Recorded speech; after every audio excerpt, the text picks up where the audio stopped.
Hej hej. Vi kalder kickdance, lige nu vi er mongoler. Nå ja. Kickdance. Dette er videodagbog. Nummer 1. Nummer 1 videodagbog af sejltur til fra Phnom Penh, Kambodjas hovedstad, til Vietnam. Ja, fra tur stykling 8 ud til vores båd, som det er aftalt, vi skulle købe. Og så tog vi afsted kl. 9, og så tror jeg, vi brugte en time på at komme ud af Phnom Penh. På at sejle rundt i zigzag og cirkler og... Det er ikke den nemmeste båd. Nej. Det er ikke den nemmeste båd, vi har fået. Den er meget stor. Der er fucking myg. Ja. Okay, skynd dig. Ja, og så sejlede vi lidt, og vi mødte en mand, og han var sød og hjalp os, og han sagde, at det var skide hyggeligt. Det var ikke så en god idé, at vi gjorde det, for det var farligt. Men så han mente, at alle steder var farligt. Også, at Nepal var farlig, og Indien var farlig, og Burma var farlig. Men Cambodia var slet ikke farligt. Nej, men det var meget farligt at gøre det her, men Cambodia var ikke farligt ellers. Han var sådan lidt en mafia-mand. Mafia-Vietnam. Ja. Han kom fra Vietnam, men han boede her og havde rigtig mange penge, ham og sin ven. Så var vi ved at vælte. Jeg tror, det var luder, de sad med os. Vi fik øl. Så var vi ved at vælte på et tidspunkt. Og på så skreg med Maria. Ja, Mads han faldt ned der, hvor han sad, så båden var så tæt på at vælte. Og så skreg jeg rigtig meget, ved lige ved at begynde at græde, faktisk. Singing songs for you by the seaside.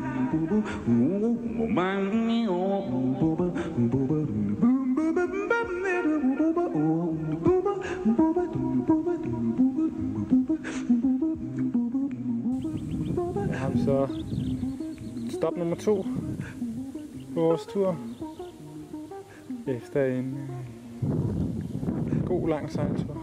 Noget lidt længere end i går. Her er vi i gang med at vores soveplads klar. Godt tykt underlag her til at tage fra det hårde underlag. Det er det, vi kan lide. Vi er kommet langt i dag. Det er rigtig faktisk langt. Vi er gået skide godt. Vi startede tidligt stop, vågnede klokken 6:15 efter en meget, meget lang nat.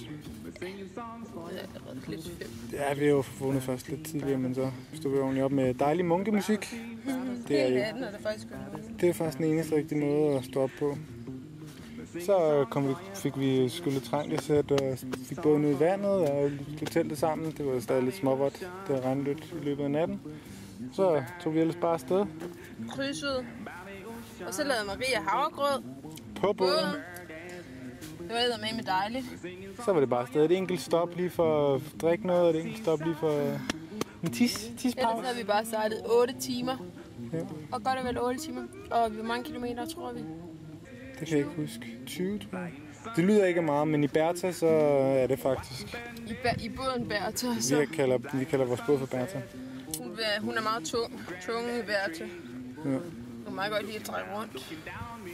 Men indtil videre, så er alt tip-top. Nå jo, i morges der var der kommet et ordentligt hul i Bertha, hvor der bare står væltet vand ind, faktisk, mildt sagt.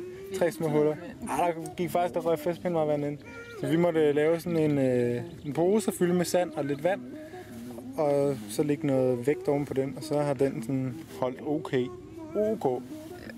Ja. Vi har måttet skrabe sådan en gang. Men ellers er det gået okay. Vi troede, vi var på den rigtige side, men så lige pludselig var der sådan en stor vand eller byggeri, så måtte vi skifte side og sådan noget, så vi har måttet krydse floden, som er 1,5 kilometer. 2 kilometer 2 kilometer bred.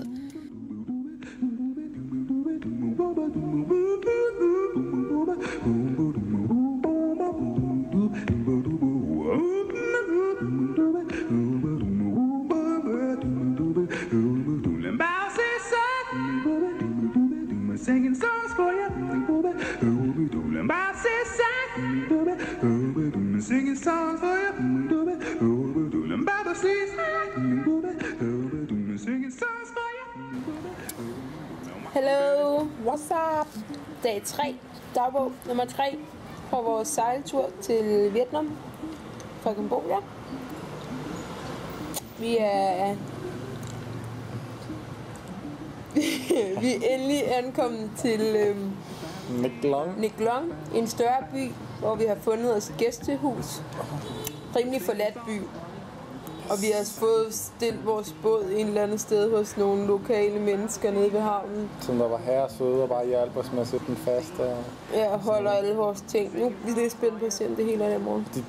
De hoppede fra deres aftensmad for at hjælpe os, og det var mega. Det har regnet rigtig meget hele dagen. Ja. Vi har helt drivvåde, og det har tordnet, og vi har blevet nødt til at holde inde, fordi vi hører.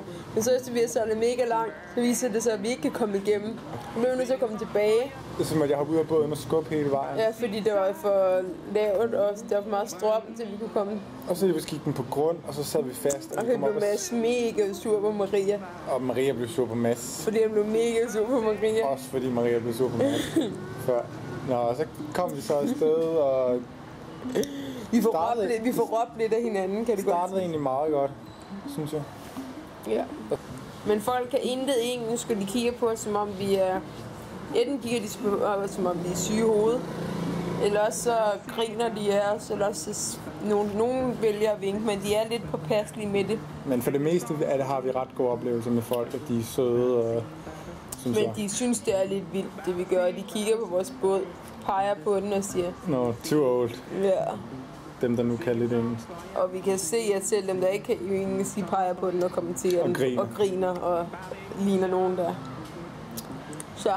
Men det er jo rigtig dejligt. Vi havde en rigtig lang nat i går. I starten i hvert fald, hvor det bare regnede. Det har regnet helt vildt, så vi har bare siddet med et trankasæt og vredet vores tøj for altså i det, så vi kunne blive ved med at observere vandet.